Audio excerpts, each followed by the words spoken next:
Hello বন্ধুরা, আসসালামু আলাইকুম। নিয়ে আসলাম নরসিংদীর বিখ্যাত চাপা শুটকির বোনা। পেঁয়াজ, রসুন এবং মরিচ ভালো করে ফ্রাই করে নিলাম। আমি একটু জাল বেশি খাই, এই জন্য মরিচটা একটু বেশি ব্যবহার করি। দিয়ে দিলাম পরিমাণ মতো মশলা।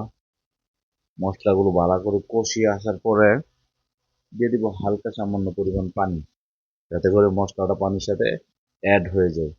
এই যে দেখেন, আমি চাপা শুটকিগুলো ধুয়ে রেখে দিয়েছি। চাপা শুটকিগুলো এখন দিয়ে দিব এই ভুনাটার মধ্যে। কাঁচা টমেটো, সরি, পাকা টমেটোর সাথে উম, দিয়ে দিলাম শুটকিগুলি। এখন শুটকিগুলি হয়ে আসার পরে দেখেন কত সুন্দর একটা লুক চলে আসে। এবং এই হলো আমাদের নরসিংদীর বিখ্যাত চাপা শুটকির বোনা। সাথে একটু ধনিয়া পাতা অ্যাড করে দিব। ওয়াও, এই দেখুন ধনিয়া পাতা অ্যাড করে দিলাম। ধনিয়া পাতাটা অ্যাড করে দেওয়ার পরে মানে যে একটা লুক আসবে লাস্টে দেখেন, একদম সেই। এবং খেয়েছি, অনেক ভালো লাগছে। যদি এই স্টাইলে রান্না করে খেয়ে দেখেন শুটকি, চাপা শুটকি, অনেক ভালো টেস্ট পাবেন। তো ভালো থাকবেন সবাই। আল্লাহ হাফেজ, আসসালামু আলাইকুম।